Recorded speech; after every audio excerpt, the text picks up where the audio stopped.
মানুষের ভিন্ন রকম অনুভূতি থাকে। জীবনের নানা পর্যায়ে অনুভূতিগুলো তার ধরন বদলায়। এটা যে মানুষ খুব শখ করে বদলায় তা নয়, অনেকটা প্রাকৃতিক বলা যেতে পারে। প্রিয় শ্রোতা, আপনি শুনছেন চতুষ্কোণ নিবেদিত হুমায়ুন আহমেদের ছোট গল্প শীত। মাঝরাতে মতি মিয়ার ঘুম ভেঙে গেল। বুকে একটা চাপা ব্যথা, দম বন্ধ হয়ে আসছে। শ্বাসের কষ্টটা শুরু হলো বোধহয়। সে কাঁথার ভেতর থেকে মাথা বের করলো। কি অসম্ভব ঠান্ডা, বুড়োমারা শীত পড়েছে। দরমার বেড়ার ফাঁক দিয়ে বরফ শীতল হাওয়া আসছে। হাতে পায়ে কোনো সাড়া নেই। ঠান্ডায় জমে গেছে নাকি? মতি মিয়া বড় বড় নিঃশ্বাস নিতে শুরু করলো। শ্বাসকষ্ট শুরু হলে কিছুতেই ফুসফুস ভরানো যায় না। কেউ একটু হাওয়া করলে আরাম হতো। ডাকবে নাকি ফরিদের মাকে? মতি মিয়া উঠে বসার চেষ্টা করলো। আশ্চর্যের ব্যাপার, ব্যথাটা কমে গেল। নিঃশ্বাস স্বাভাবিক হয়ে এলো। ঠিক তখনই একটা অদ্ভুত ব্যাপার ঘটল। মতি মিয়ার মনে হলো কেউ যেন তার কাঁথার ভেতর ঢুকে যাচ্ছে, অশরীরী কেউ। সে হাত রাখলো মতি মিয়ার পেটে। অসম্ভব শীতল হাত। সেই হাতে বড় বড় আঙুল। একবার হাত রেখে সে হাত সরিয়ে নিল। মতি মিয়া ভয় পেয়ে ডাকলো, বৌমা, ও ফরিদের মা। ফুলজান ফরিদকে নিয়ে রান্না করে ঘুমায়। শ্বশুরের বেশিরভাগ কথারই সে কোনো জবাব দেয় না। আজ দিল। বিরক্ত সুরে বলল, কি হয়েছে? কুপিটা ধরাও গোমা, বড় ভয় লাগতেছে। ঘুমান দেহি। কে জানি আমার পেটের মধ্যে হাত দিল। স্বপ্ন দেখছেন? কার ঠেকা পড়ছে আপনার পেটে হাত দিব? ফরিদ, একটু দিয়া যাও আমার সাথে। দিয়া যাও গোমা। ও ময়না, খামাখা চিল্লেন না, ঘুমান। ও ফরিদের মা, ও বেটি। ফুলজান সাড়া দিল না। মতি মিয়া একটা দীর্ঘ নিঃশ্বাস ফেলল। জমাট অন্ধকার চারদিকে। বেড়ার ফাঁক দিয়ে এক বিন্দু আলো আসছে না। বোধহয় কৃষ্ণপক্ষ। তার ভয়টা কিছুতেই কাটছে না। বুড়োকালে মানুষের ভয় বেড়ে যায়, অকারণে গা ছমছম করে। বুড়োকাল বড় অদ্ভুত কাল। রান্নাঘরে খচমচ শব্দ হচ্ছে।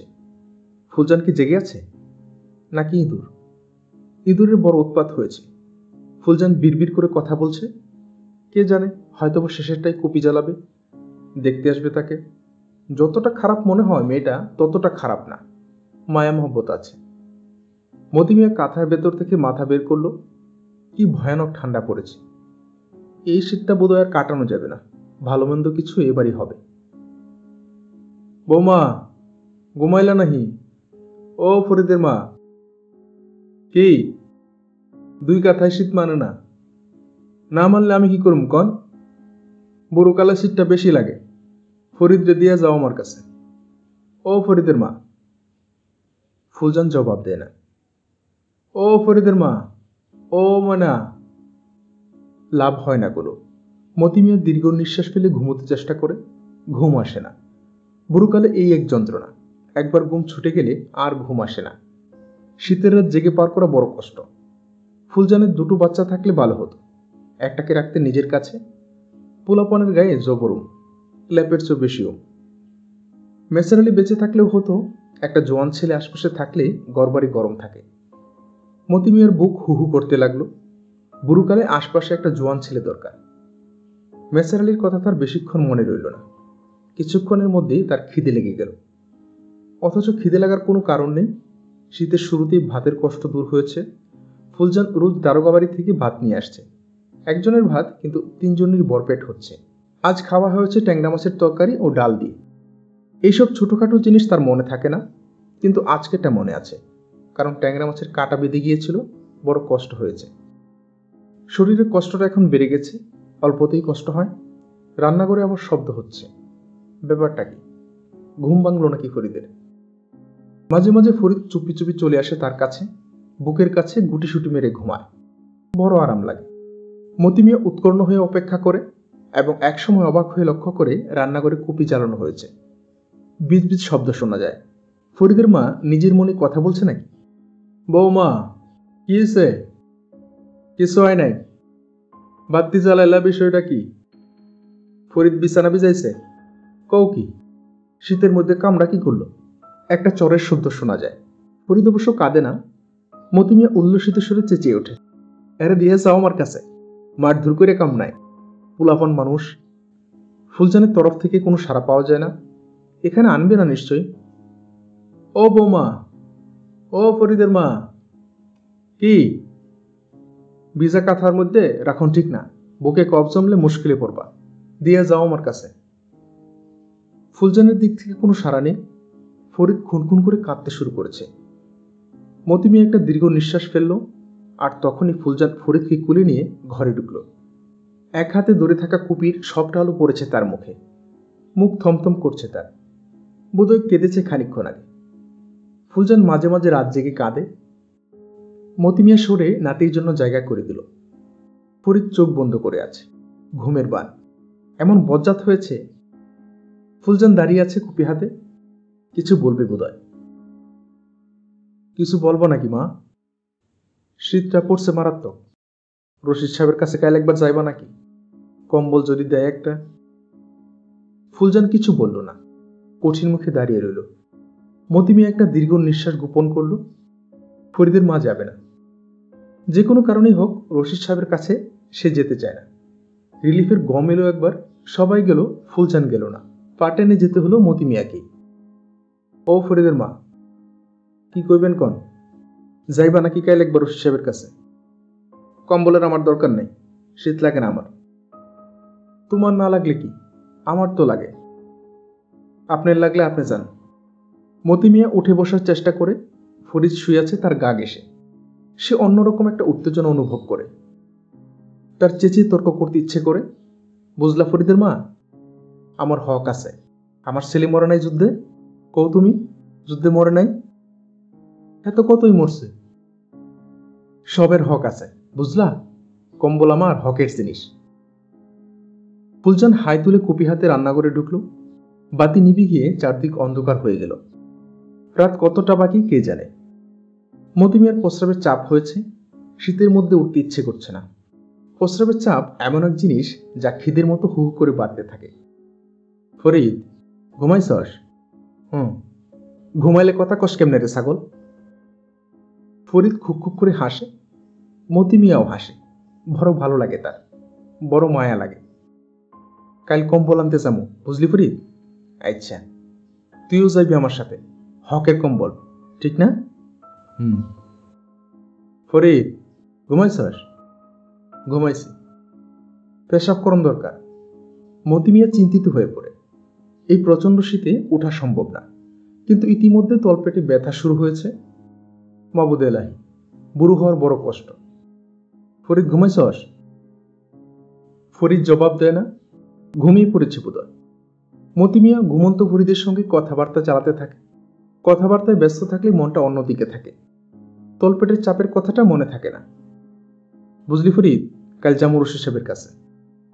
তোর বাপের নাম কইলে না দিয়ে উপায় নেই, বুঝছস? তুইও যাবি আমার সাথে। চুপ করে বসে থাকবি। ফাইজলামি বাদরামি করলে চর খাবি, বুঝছস? মতি মিয়া অনবরত কথা বলতে থাকে। কথা বলতে বড় ভালো লাগে তার। সকালটা শুরু হয়েছে খুব চমৎকার ভাবে। চনমনে রোদ উঠেছে। কুয়াশার চিহ্ন মাত্র নেই। কে বলবে মাঘ মাসের সকাল? মতি মিয়া আয়াস করে রোদে বসে আছে। বড় আরাম লাগছে। ফুলজান ফরিদকে টিনের থালায় মুড়ি দিয়ে বসিয়ে দিয়েছে। এটা একটা ভালো লক্ষণ। এর মানে হচ্ছে ঘরে পান্তা নেই। যেদিন পান্তা থাকে না সেদিন দুপুরে ফরিদের মা গরম ভাতের ব্যবস্থা করে। আজও করবে। দু এক গাল মুড়ি খেলে হতো। ফরিদ থালা নিয়ে ঘুরছে দূরে দূরে। মুড়ি শেষ না হওয়া পর্যন্ত কাছে বিরবে না। মতি মিয়া ডাকল, ওই ফরিদ, ওই এদিকে আয় দাদা। ফরিদ না শোনার ভান করল। ও মহা বজ্জাত হয়েছে ছোকরা। ফুলজান দারোগাবাড়ি যাবার জন্য তৈরি হচ্ছে। দুপুরবেলা মনে করে এলে হয়। আসবে ঠিকই, মায়া মহব্বত আছে মেয়েটার। ভালো মেয়ে। দারোগাবাড়ি যাও নাকি গোমা? আচ্ছা ঠিক আছে, যাও। রোদটা একটু তেজি হোক, আমিও যাইতেছি রশিদ সাহেবের কাছে। ফুলজান কোনো জবাব দিল না। মতি মিয়া ইতস্তত করে বলেই ফেলল, চিরামুড়ি কিছু আছে? শরীরটা যেন কেমন কেমন লাগে। চিরামুড়ি কিছু নাই। ঠিক আছে, অসুবিধা নেই, তুমি যাও। রোদটা এত আরামের যে উঠে দাঁড়াতে পর্যন্ত ইচ্ছে হয় না। তবু মতি মিয়া উঠল। রশিদ সাহেবের কাছে যাওয়া দরকার। মতি মিয়ার মন বলছে আজ গেলে কিছু একটা হবে, না হয়ে পারেই না। আয়রে ফরিদ। ফরিদ তার থালার মুড়ির শেষ দানাটি মুখে ফেলে দাদার হাত ধরল। চিকন গলায় বলল, কুলে নাও। কাউকে কুলে নেবার বয়স কি আছে মতি মিয়ার? তবু সে ফরিদকে কুলে নিল। কিছুদিন নিয়ে নামিয়ে দিলি হবে। পোলাপান মানুষ, একটা শখ হয়েছে। রশিদ সাহেব সোহাগীর সিওর অভিনয়। লোকটি ছোটখাটো, তাকে দেখেই মনে হয় সবার পর বিরক্ত হয়ে আছেন। ভ্রু না কুচকে তিনি কারোর দিকে তাকাতে পারেন না। কম্বলের প্রসঙ্গে তার কোনো ভাবান্তর হল না। তিনি অফিসের উঠোনে একটা চেয়ারে বসে চা খাচ্ছিলেন। চায়ের কাপ থেকে দৃষ্টি সরালেন না। মতি মিয়া দ্বিতীয়বার বলল, শীতে বড় কষ্ট পাইতেছি। রশিদ সাহেব সে কথার কোনো জবাব দিলেন না। শুকনো চোখে তাকিয়ে রইলেন। মতি মিয়া ভেবে পেল না কথাগুলো কিভাবে বললে শীতের কষ্টটা পরিষ্কার বোঝানো যাবে। রশিদ সাহেব কম্বলের প্রসঙ্গ সম্পূর্ণ বাদ দিয়ে অন্য প্রসঙ্গ নিয়ে এলেন। নিরাসক্ত গলায় বললেন, এই ছেলেকে? যে আমার নাতি, মেসার আলীর ছেলে। কার ছেলে? মেসার আলীর। মেসার আলীর চিনলেন না? যুদ্ধ করলে যে মেসার আলী। রশিদ সাহেব বিরক্ত ভঙ্গিতে মাথা নাড়লেন। তিনি চিনেছেন। মতি মিয়ার মন খারাপ হয়ে গেল। এই লোকটা বিরক্ত হচ্ছে কেন? তার ছেলের কথায় বিরক্ত হওয়ার কি আছে? গত বছর রিলিফের গম এলো। মতি মিয়া গম আনতে গিয়ে বলল, চিনছেন তো আমারে? আমি মেসার আলীর বাপ। যুদ্ধ করতে গিয়ে মারা গেল যে মেসার আলী। চেংড়ার মতো একটি অপরিচিত ছেলে গম দিচ্ছিল। সে চোখ মুখ শক্ত করে বলল, মেসার আলীর জন্য গম দেওয়া লাগবে? সেও রুটি খাবে? লাইনে দাঁড়িয়ে থাকা সবাই হেসে উঠল, যেন এরকম মজার কথা তারা বহুদিন শুনেনি। রশিদ সাহেব বিরক্ত হচ্ছেন, কিংবা কে জানে হয়তো বা রেগেও যাচ্ছেন। অফিসার মানুষ রেগে গেলে প্রথম দিকে বোঝা যায় না, তারা রাগ চেপে রাখেন। চেঁচামেচি হইচই শুরু করে ছোট লোকেরা, মতি মিয়ার মতো মানুষরা। মতি মিয়া গলা পরিষ্কার করে বলল, জবর যুদ্ধ করেছিল মেসার আলী। নীলগঞ্জের একটা সড়ক তার নামে দিচ্ছে, শহীদ মেসার আলী সড়ক। নীলগঞ্জ হইল গিয়ে আপনার এইখান থেকে। চিনি, নীলগঞ্জ কোথায় চিনি। রশিদ সাহেব ভ্রু কুচকালেন। মতি মিয়া চুপ করে গেল। বেলা অনেক হয়েছে। পেটের খিদে জানান দিচ্ছে। মুখ ভর্তি করে থুতু জমা হচ্ছে। রশিদ সাহেব উঠে দাঁড়ালেন। নির্লিপ্ত গলায় বললেন, দাঁড়ান আপনি, একটা কম্বলের ব্যবস্থা করছি। চা খাবেন? মতি মিয়ার চোখে পানি এসে গেল। বলে কে এই লোক? মতি মিয়ার চোখ মুছল, ধরা গলায় বলল, গত বছর বড় কষ্ট করছি জনাব, দানা পানি নাই। শেষে ফরিদের মা কইল, বুধবারের বাজারে একটা থালা লইয়া বসেন। বসলাম গিয়া। নিজের গ্রামের বাজারে ভিক্ষা করা শরমের কথা। বড় শরমের মধ্যে পড়ছিলাম জনাব। মতি মিয়া ক্রমাগত চোখ মুছতে লাগল। ফরিদ তাকিয়ে আছে। সে বড়ই অবাক হয়েছে। রশিদ সাহেব শুধু যে কম্বল দিয়েছেন তাই না, 50টি টাকাও দিয়েছেন।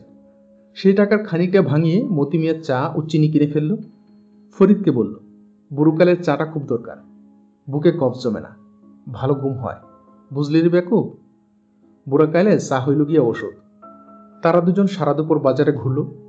মতি মিয়া পরিচিত সবাইকে নতুন কম্বল দেখালো। তার গাল ভর্তি হাসি।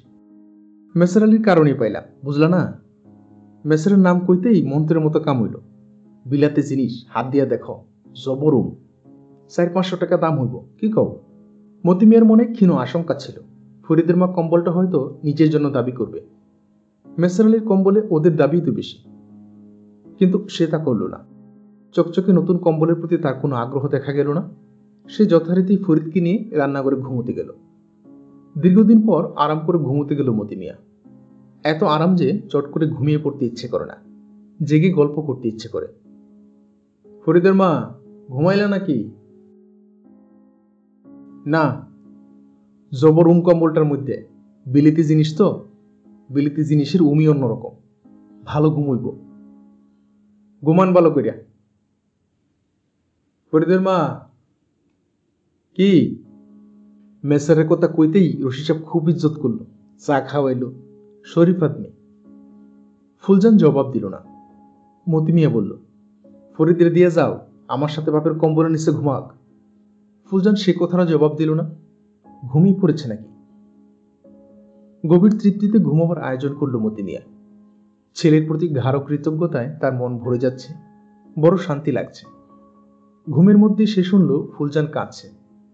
সে প্রায় কাঁদে। তার কান্না শুনতে মতি মিয়ার কোনো কালেই ভালো লাগে না, কিন্তু আজ ভালো লাগছে। কেমন যেন গানের সুরের মতো সুর। আরাম করে ঘুমায় মতি মিয়া।